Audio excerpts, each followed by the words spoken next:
अस्सलाम वालेकुम, तुसी वेख रहे हो पंजाबी न्यूज़ ते मैं वां तुहाडा होस्ट बाऊ सनफीदो रहमान जा। आओ अज वेखिए पीटीआई डिस्ट्रिक्ट जनरल सैकटरी ਜ਼ਿਲ੍ਹਾ ਨਨਕਾਣਾ ਸਫਦਰ ਮੁਗਲ ਦੇ ਇੰਟਰਵਿਊ ਦਾ ਦੂਸਰਾ ਪਾਰਟ। ਤੁਹਾਡੇ ਜ਼ਿਲ੍ਹੇ ਸਦਰ ਨੇ ਪੀਰ ਸਰਵਰ ਸ਼ਾਹ ਸਾਹਿਬ ਉਹਨਾਂ ਨੇ ਰਿਜ਼ਾਈਨ ਜਿਹੜਾ ਸੀ ਉਹ ਕੀਤਾ ਕਿ ਉਹਨਾਂ ਦਾ ਰਿਜ਼ਾਈਨ ਜਿਹੜਾ ਵਾ ਐਕਸੈਪਟ ਹੋ ਗਿਆ ਸੀ ਜਾਂ ਉਹ ਹੈਗੇ ਵੀ ਜਿਹੜੇ ਨੇ ਤਰੀਕੇ ਇਨਸਾਫ ਦੇ ਜਿਹੜੇ ਜ਼ਿਲ੍ਹੇ ਸਦਰ ਨੇ। पीर सरवर शाह मैं समझना कि अजे भी सदर है क्योंकि उन्होंने रिजाइन किया है लेकिन मंजूर नहीं होया और पीर सरवर शाह ने जिले में बड़ा अच्छा चलाया। मैं तो अज भी कहांगा कि अगर वो इनू दोबारा ज्वाइन कर लैन आके पार्टी नू और दोबारा चलान, अगर पार्टी दे कुछ लोग चाहन तो दोबारा अपना एक्टिव हो सकते हैं। तरीके इंसाफ यूथ विंग के ਜਿਹੜੇ ਉਹਨਾਂ ਦੀ ਬਾਡੀਆਂ ਬਣੀਆਂ ਨੇ ਤਹਿਸੀਲਾਂ ਦੇ ਲੈਵਲ ਤੇ ਡਿਸਟ੍ਰਿਕਟ ਲੈਵਲ ਤੇ। ਇਹ ਕਿਹਾ ਜਾਂਦਾ ਵਾ ਕਿ ਜਿਹੜਾ ਇੱਕ ਪੈਸੇ ਵਾਲੇ ਜਿਹੜੇ ਲੋਕ ਨੇ ਤੇ ਉਹ ਲੋਕ ਜਿਨ੍ਹਾਂ ਦਾ ਪਾਰਟੀ ਨਾਲ ਵੀ ਕੋਈ ਤਾਲੁਕ ਇਤਨਾ ਪੁਰਾਣਾ ਨਹੀਂ ਹੈ, ਉਹਨਾਂ ਨੂੰ ਉਹ ਵਰਕਰ ਜਿਹੜੇ ਕੋਈ ਗੁਜ਼ਸ਼ਤਾ 15 ਸਾਲਾਂ ਤੋਂ 10 ਸਾਲਾਂ ਤੋਂ ਜਿਹੜੇ ਪਾਰਟੀ ਦੇ ਨਾਲ ਨੇ, ਜਿਹੜੇ ਪਾਰਟੀ ਦੇ ਔਖੇ ਟਾਈਮ ਤੇ ਜਿਨ੍ਹਾਂ ਨੇ ਪਾਰਟੀ ਦਾ ਸਾਥ ਦਿੱਤਾ ਹੈ, ਅੱਜ ਉਹ ਲੋਕ ਤਰੀਕੇ ਇਨਸਾਫ ਦੇ ਅਹੁਦਿਆਂ ਤੇ ਨਜ਼ਰ ਨਹੀਂ ਆ ਰਹੇ। सर ये खलीज लीडर और वर्करां दे दरम्यान ये निशानदेही करती है। अगर साडे लीडरां ने वर्करां नूं गले नाल लाया हुंदा ते अज तुहानूं मौका कदी भी ना मिलता। और यकीन करो इन्हां बहुत सारे लोग ऐसे जिन्हां दा पीटीआई नाल तल्लक ही कोई नहीं, मतलब कोई मेरा दोस्त है उन्होंने अहुदा देता, कोई मुख्तलिफ लोगों नूं इस तरह अहुदे तकसीम किए गए, वर्कर नूं इग्नोर किया गया, बल्कि वर्कर बैकफुट ते आ गया क्योंकि उन्होंने बुराई किया ही नहीं गया, उन्होंने मुहब्बत दिती नहीं गई। जिन्होंने लोगों ने मतलब अपने को टाइम दिता, पैसा लाया, उन्होंने बिल्कुल इग्नोर करता गया। और ये मैं अपनी लीडरशिप को कहांगा कि इन्होंने वर्करां घरे लाओ, कल इलैक्शन आ रहे हैं, यही तेरे लोग नारे लाने वाले ने, यही वोटर ने, इन्हें वोट देने। तरीके इंसाफ दे विच इस टाइम सब तो ज्यादा जिहड़े मसले मसाइल ने ਉਹ ਤਹਿਸੀਲ ਸਾਂਗਲਾ ਹਿਲ ਦੇ ਵਿੱਚ ਨੇ। ਉੱਥੇ ਜਿਹੜਾ ਨਾ ਬਜਾਏ ਕਿ ਕੋਈ ਕਿਸੇ ਨਵੇਂ ਬੰਦੇ ਨੂੰ ਤਹਿਰੀਕੇ ਇਨਸਾਫ ਦੇ ਵਿੱਚ ਸ਼ਾਮਲ ਕਰਨ ਦੀ ਬਜਾਏ ਉੱਥੇ ਨਾਮ ਜਿਹੜਾ ਆਪ ਆਪਣੇ ਗਰੁੱਪਾਂ ਦਾ ਇਸਤੇਮਾਲ ਕੀਤਾ ਜਾਂਦਾ ਹੈ। ਤੁਸੀਂ ਕੀ ਸਮਝਦੇ ਹੋ ਕਿ ਆਉਣ ਵਾਲੇ ਜਿਹੜਾ ਬਲਦਿਆਤੀ ਇਲੈਕਸ਼ਨ ਹੈ ਜਾਂ ਉਸ ਤੋਂ ਬਾਅਦ ਜਿਹੜਾ ਜਨਰਲ ਇਲੈਕਸ਼ਨ ਹੈ, ਇਸ ਦੇ ਵਿੱਚ ਪਾਰਟੀ ਨੂੰ ਕਿੰਨਾ ਕੁ ਨੁਕਸਾਨ ਹੋਏਗਾ? ਸਰ ਸਰਮਾਇਆ ਦਾ 3700 ਹੋਵੇ, ਪੈਸੇ ਵਾਲੇ ਲੋਕ ਨੇ ਉਹ ਅੱਜ पीटीआई ਦੇ ਨਾਲ ਨੇ, ਕੱਲ ਨੂੰ ਕੋਈ ਹੋਰ ਕਿਸੇ ਹੋਰ ਪਾਰਟੀ 'ਚ ਪੈਸਾ ਲਾਣਗੇ, ਉਹਨੂੰ ਟਿਕਟ ਲੈ ਆਉਣਗੇ। ਲੇਕਿਨ ਅਸਲ ਮਸਲਾ ਤੇ ਪਾਰਟੀ ਦਾ ਉਹ ਅੱਜ ਵੀ ਕੋਈ ਬੰਦਾ ਉਹਨਾਂ ਸ਼ਾਮਲ ਹੁੰਦਾ ਤੇ ਉਹ ਇਹ ਨਹੀਂ ਕਹਿੰਦੇ ਕਿ ਪੀਟੀਆਈ ਸ਼ਾਮਲ ਹੋ ਗਿਆ, ਉਹ ਫਲਾਣਾ ਗਰੁੱਪ 'ਚ ਆ ਗਿਆ। ਇਹ ਸਾਡੀ ਕਿਆਦਤ ਨੂੰ ਵੀ ਇਹਨਾਂ ਦਾ ਖਿਆਲ ਕਰਨਾ ਚਾਹੀਦਾ ਕਿ ਇਹਨਾਂ ਦਾ ਮੁਹਾਸਬਾ ਕਰੇ ਕਿ ਤੂੰ ਬੰਦੇ ਨੂੰ ਪੀਟੀਆਈ 'ਚ ਸ਼ਾਮਲ ਕਰ ਕਿ ਤੂੰ ਆਪਣੇ ਗਰੁੱਪ 'ਚ ਸ਼ਾਮਲ ਕਰਨਾ ਪਿਆ। ਇਹਦਾ ਮਤਲਬ ਕਿ ਉਹਨਾਂ 'ਚੋਂ ਹਜੇ ਤੱਕ ਉਹ ਪਿਛਲੀਆਂ ਜਮਾਤਾਂ ਦਾ ਜਿਹੜਾ ਭਰਿਆ ਨਾ ਗੰਦ ਉਹ ਨਹੀਂ ਨਿਕਲਿਆ। और वो सिर्फ इस सूरत ही है कि वर्कर नूं इज्जत दी जाए, वर्कर नूं उन्हां दे जिहड़े अहुदे ने वो दिते जाण, क्योंकि जिन्हां लोगों ने 20-22 साल मुशक्कत की यार पार्टी वास्ते काम किया, अज सारे घर बैठे ने।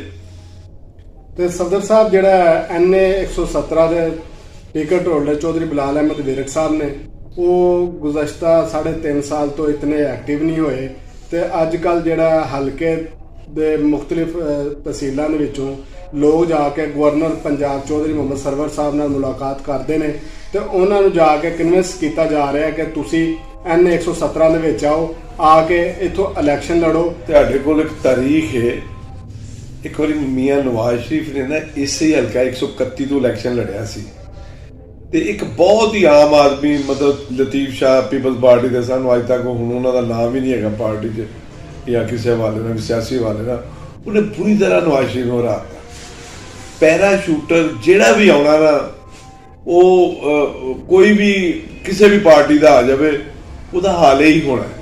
मतलब जिन्होंने मिलन वास्ते तुहानूं लाहौर जाना पवे या हल्के जित के या इलैक्शन लड़ के दोबारा उन्हें हल्के आना ही नहीं, उन्होंने वोट काहदे वास्ते लोगों ने देना। इस वास्ते ना पैराशूटर वास्ते कोई जगह नहीं साढ़े को। तरीके इंसाफ का सिर्फ वाहिद MP है जिहड़े ने मियाँ आतफ साहब इत्थों जिते 132 चों, तो मियाँ आतफ साहब ने जितने हल्के दे विच काम कराए ने सोशल मीडिया के उत्ते वो चीज़ां तुहाडी नज़र नहीं आ रही। ਸਰ ਇਹ ਤਨਜ਼ੀਮ ਦਾ ਮੁਨਜ਼ਮ ਨਾ ਹੋਣਾ ਉਹਦੀ ਨਿਸ਼ਾਨਦੇਹੀ ਕਰਦਾ ਹੈ। ਸ਼ਾਹਕੋਟ ਦੇ ਵਿੱਚ ਇਸ ਟਾਈਮ ਜਿਹੜੇ ਨੇ ਇੱਕ ਤਹਿਸੀਲ ਹਸਪੀਟਲ ਦੇ ਵਿੱਚ ਟਰਾਮਾ ਸੈਂਟਰ ਬਣ ਰਿਹਾ ਹੈ, ਉਸ ਤੋਂ ਇਲਾਵਾ ਤਹਿਸੀਲ ਕੰਪਲੈਕਸ ਬਣ ਰਿਹਾ ਹੈ। ਇਸ ਤੋਂ ਬਾਅਦ ਜਿਹੜਾ ਕੋਈ ਆਉਣ ਵਾਲੇ ਐਸੇ ਕੋਈ ਤਰੱਕੀਆਤੀ ਕੰਮ ਹੈ ਨੇ ਕਿ ਜਿਹੜੇ MPA ਸਾਹਿਬ ਦੇ ਜਿਹੜੇ ਪਾਈਪਲਾਈਨ 'ਚ ਹੋਣ, ਜਿਸ ਦੀ ਵਜ੍ਹਾ ਤੋਂ ਤਹਿਸੀਲ ਸ਼ਾਹਕੋਟ ਵਾਲਿਆਂ ਨੂੰ ਜਿਹੜਾ ਜ਼ਿਆਦਾ ਤੋਂ ਜ਼ਿਆਦਾ ਫਾਇਦਾ ਪਹੁੰਚ ਸਕੇ। जनाब, ज़िला फैसलाबाद और ज़िला शिवपुरा दरमियान शाहकोट एक बेहतरीन और कस्बा है, रोड के उत्तरी GT रोड से इस दरमियान कोई ट्रामा सेंटर नहीं सी और इतने बेशुमार हादसे होंगे थे, या शिवपुरे जाना पैंदा सी या फैसलाबाद। ये बड़ा अच्छा इनिशिएटिव लिया है जनाब साढ़े MPA साहब ने, इतने ट्रामा सेंटर बनाया और स्पोर्ट्स कंपलैक्स उसकी बड़ी अच्छी ज़रूरत सी और वो इंशाअल्लाह ताला बन रहा है और जल्दी एक साल दे विच मेरा उम्मीद है कि बन जाएगा और बड़े बेहतरीन एडिशन है शाहकोट विच कि स्पोर्ट्स कंपलैक्स जिहड़ा है और लोग स्पोर्ट्स वाल मुतवज्जो होंगे और स्टूडेंट जिहड़ा है दूसरी सरगर्मियां मुलव्वस ने वो भी खेल वाल मुतवज्जो होंगे। पाकिस्तान तहरीक इंसाफ ते मुस्लिम लीग नून दा अगर कंपैरिजन करिए ਤੇ ਉਹਨਾਂ ਦੇ ਜਿਹੜੇ ਤਰੱਕੀਆਤੀ ਕੰਮ ਨੇ ਤਹਿਸੀਲ ਸ਼ਾਹਕੋਟ ਦੇ ਵਿੱਚ ਜਾਂ ਖਸੂਸਨ ਸ਼ਾਹਕੋਟ ਦੇ ਵਿੱਚ, ਤੇ ਉਹਨਾਂ ਦੇ ਬਾਰੇ ਜੇ ਸਾਨੂੰ ਦੱਸੋ ਕਿ ਸਭ ਤੋਂ ਜਿਹੜੇ ਜ਼ਿਆਦਾ ਕੰਮ ਜਿਹੜੇ ਹੁਣ ਤੱਕ ਕਿਸਨੇ ਕਰਵਾਏ ਨੇ। ਸਰ ਪਹਿਲੀ ਗੱਲ ਤੇ ਸਾਡਾ ਉਹਨਾਂ ਦਾ ਮੁਆਜ਼ਨਾ ਹੀ ਕੋਈ ਨਹੀਂ, ਮਤਲਬ ਉਹਨਾਂ ਨੇ ਕੰਮ ਕੀਤੇ ਕਰਪਸ਼ਨ ਵਾਸਤੇ, ਆਪਣੇ ਪੇਟ ਵਾਸਤੇ। ਅਸੀਂ ਅਲਹਮਦੁਲਿਲਾ ਖਿਦਮਤ ਖਲਕ ਦੇ ਤੌਰ ਤੇ ਕੰਮ ਕਰ ਰਹੇ ਹਾਂ ਔਰ ਜਿਹਦੇ ਵਿੱਚ मतलब कोई भी ठेकेदार तो 10% कहते ना 10% तो वो यार MPA का हक है भाई, असी तो हक भी छड्डे ने।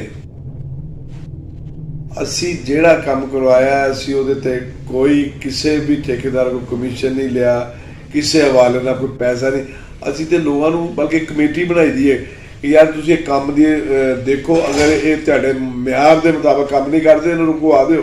जोदा महंगाई की जिहड़ी लहर है ਇਹਦਾ ਜਿਹੜਾ ਆਉਣ ਵਾਲੇ ਬਲਦਿਆਤੀ ਇਲੈਕਸ਼ਨ ਦੇ ਵਿੱਚ ਤਹਿਰੀਕ ਇਨਸਾਫ ਨੂੰ ਕਿਤਨੇ ਕੁ ਨੁਕਸਾਨ ਦਾ ਜਿਹੜਾ ਆਪਣਾ ਸਾਹਮਣਾ ਕਰਨਾ ਪਏਗਾ। ਸਰ ਸਾਡੀ ਆਵਾਮ ਪੜ੍ਹੀ ਲਿਖੀ ਹੈ, ਸਮਝਦੀ ਹੈ ਕਿ ਮਹਿੰਗਾਈ ਸਿਰਫ ਪਾਕਿਸਤਾਨ ਦਾ ਮਸਲਾ ਨਹੀਂ, महंगाई है ऑल ओवर द वर्ल्ड, पूरी दुनिया से खलीज चले जाओ, यूरोप चले जाओ, अमेरिका चले जाओ, फार ईस्ट चले जाओ, जितने भी चले जाओ महंगाई पूरी दुनिया से हुई है कोरोना की वजह तो। असी भी उसकी जद च अलहमदुलिल्ला इंशाअल्लाह 4-5 महीने तक वैसे ही सूरत बेहतर हो जाएगी। ਇਸ ਦੇ ਨਾਲ ਹੀ ਬਾਊ ਸਨਫੀਦੁਰ ਰਹਿਮਾਨ ਜਾਟ ਨੂੰ ਅਗਲੀ ਨਵੀਂ ਆਉਣ ਵਾਲੀ ਵੀਡੀਓ ਤੱਕ ਇਜਾਜ਼ਤ ਦਿਓ। ਅਗਰ ਤੁਹਾਨੂੰ ਸਾਡੀ ਵੀਡੀਓ ਪਸੰਦ ਆਵੇ ਤੇ ਸਾਡੇ ਚੈਨਲ ਪੰਜਾਬੀ ਨਿਊਜ਼ ਨੂੰ ਲਾਈਕ ਕਰੋ ਤੇ ਸਬਸਕ੍ਰਾਈਬ ਕਰੋ, ਬੈਲ ਆਈਕਨ ਦੇ ਉੱਤੇ ਪ੍ਰੈਸ ਕਰਨਾ ਨਾ ਭੁੱਲਿਓ ਤਾਂ ਕਿ ਸਾਡੀ ਕੋਈ ਵੀ ਨਵੀਂ ਆਉਣ ਵਾਲੀ ਵੀਡੀਓ ਤੁਹਾਡੇ ਤੱਕ ਸਭ ਤੋਂ ਪਹਿਲੇ ਪਹੁੰਚੇ।